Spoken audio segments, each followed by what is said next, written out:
Brother Yahcanon, coming to you live and direct from Houston, Texas.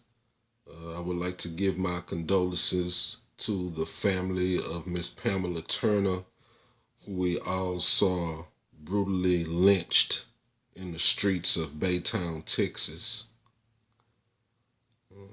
It was pretty sad, and I think it's time for us to sit down and just have some real conversation, and this is really directed to the men, to all the comrades from around the country, those who call themselves, freedom fighters. You know, what does a sign say? A sign tells you something. And when you see men not being able to protect their women, what does that tell us? What does that say? What does that really say to us? Who are we really? If we can't even protect our women, I mean, that's a wrap. We've been in this situation for a very long time, and it doesn't seem that we can get out of this. We don't know how to figure this out. We don't know what's going on with us. We have a police officer who has murdered a woman, and he is on paid leave. He's sitting at home barbecuing and drinking ice cold beer while his sister's body lay on a slab somewhere.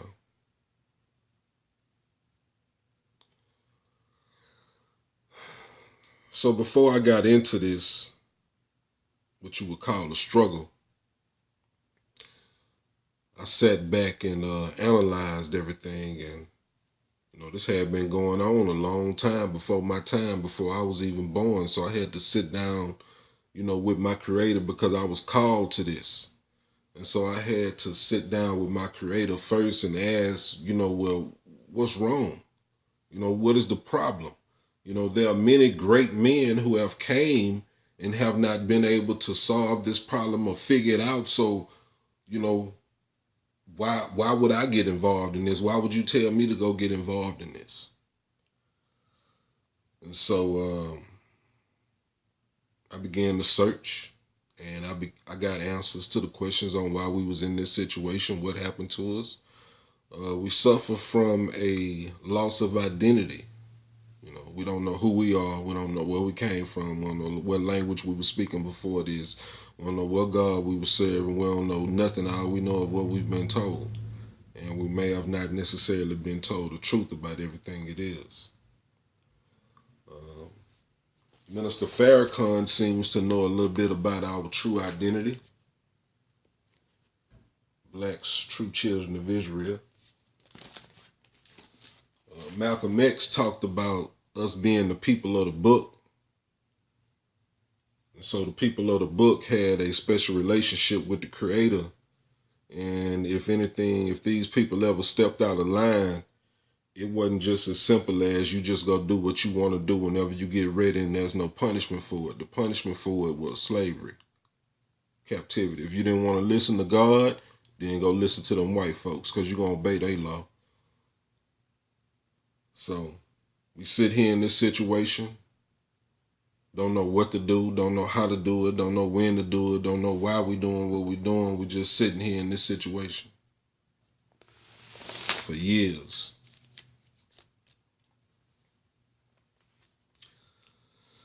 So let's get into this a little bit.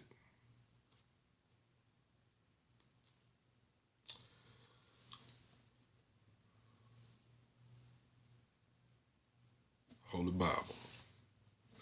You have the tortoise and the hare.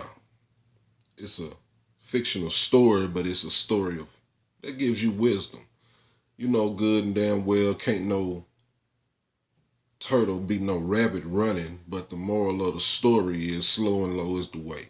You know what I mean? But it seems that when we get to this book, all of a sudden, instead of us being able to take the wisdom from it, we begin to stumble over it. So we argue truth and fiction and this and that and all that different kind of stuff, and we don't never get the moral of the story. And what this book talks about, it talks about a people who would disobey God and go into captivity for over 400 and something years. They would lose their identity. They wouldn't know who they were. They would basically be suffering from spiritual amnesia. They would be murdered all day long, given to the slaughter like sheep, as it says. And after a while, these people will begin to wake up and understand what happened to them. You know, before you solve a problem, you need an example. You know, when you go up to, in math class, your teacher always give you an example, a problem you've never seen before. You need an example before you know how to solve that problem. And the only example I've ever seen of anybody in our situation was the children of Israel. And this is not to everybody, there are other races of people that are here with us, just like there are other races of, the different people on the continent. They speak different languages and have different cultures and this and that, but the true children of Israel are here amongst us. And there are signs that it's time for us to wake up out of our sleep and serve our Creator properly, how we should, and everything will go well with us at that time. But until we come to reckoning about what our problem truly is, the scripture states that fire would be burning us all around and we wouldn't even know what it was that was burning us. We would just be fighting like we are now. Never solving our problems, but just steady fighting. We done voted, we done marched, we done cried out, we done sung, we done prayed, we done done all these things, but nobody, seems to have the answer.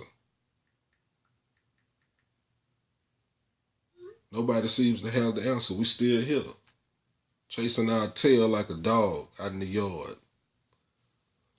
Other nations looking at us, just laughing at us while they building around us.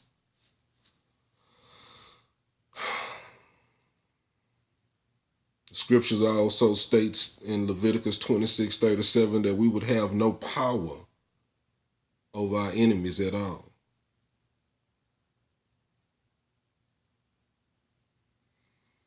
So then also what has happened is we've been studied. Our enemy knows exactly who we are, how we operate. So when we get into these situations, when we go into slavery, our Creator sends deliverers to deliver us.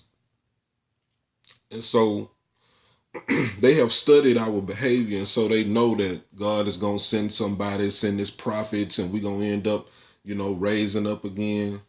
And so what our enemy has came up with a program called COINTELPRO, counterintelligence program, to where they said that they were looking for this black Messiah to raise up. And when they would see this black Messiah raise up, they would be murdered, which they have been very successful at. And something else that they've done also is they have appointed us leaders. If we're going to work off of leadership, then they've appointed us leaders also. And so we follow these leaders to nowhere, blind leading the blind. Your pastor ain't going to sit up and talk about Pamela Turner on no Sunday morning. This is not what this is about. This is not what he's here for.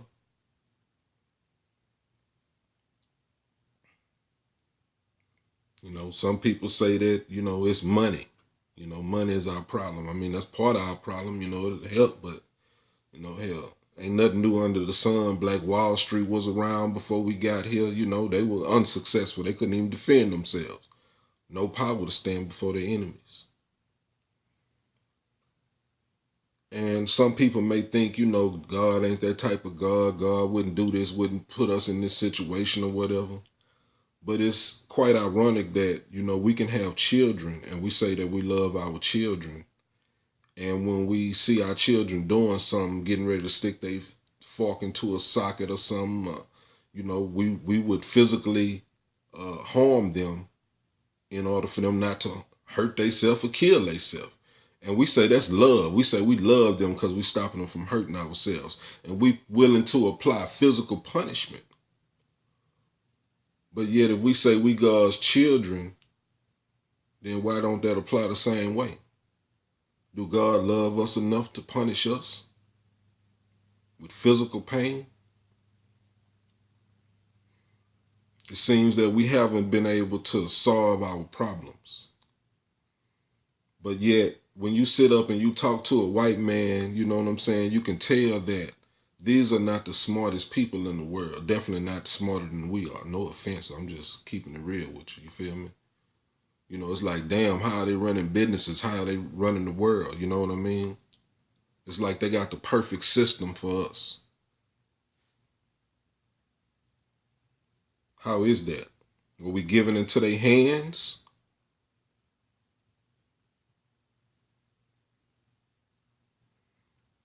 You know, in this day and hour, it's going to be all about what the people put value into and what can the people see. Will the people continue to put their value into someone who is not truly for them, not for the people? Or will the people put value into whoever God sends to them to tell them what their problems are and what's wrong and how to fix it? The only way you can fix your problem at this point, grown men, is get on your hands and your knees and pray to your God for forgiveness. Because your enemy has educated you to tell you who God is and to give you all your knowledge of God. And your enemy has not been honest with you. You have a special relationship with your Creator. And there are certain things we should be doing. There are certain ways we should be carrying ourselves, and there are certain ways we should not be carrying ourselves. And there is a punishment for it. Carrying ourselves in disobedience, being stiff-necked. And hey, at the end of the day, if we don't want to do nothing different, then we can just sit back and continue to watch the show. We're going to be murdered and we're going to be slaughtered like sheep, the scriptures say. You know what I'm saying? And that's what's going on.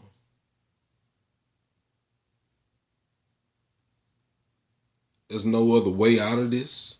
There's no other solution. You can't go to Barack Obama. You can't go to Malcolm. Malcolm gone, Martin gone, everybody gone. You know what I'm saying? Martin admitted and said he brought us into a burning house and shit. Instead of us getting out the house, we continue to stay in the house while it's still on fire. Absolutely amazing. So now public lynching has changed its name, and now it goes by justifiable homicide or stand your ground law. And when a rope is involved now, it's labeled suicide.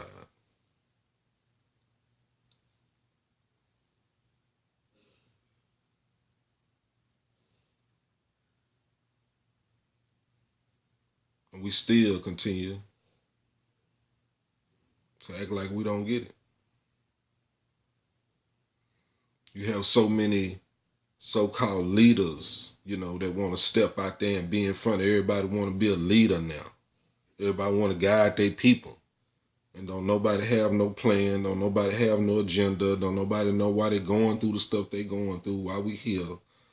We're just going to continue to fight, train, and trip with each other, kill each other, watch the white man kill us and brutalize us and murder us. And if we ain't willing to bow down and humble ourselves before our Creator and ask for help, then the show gonna continue. And I feel sorry for us.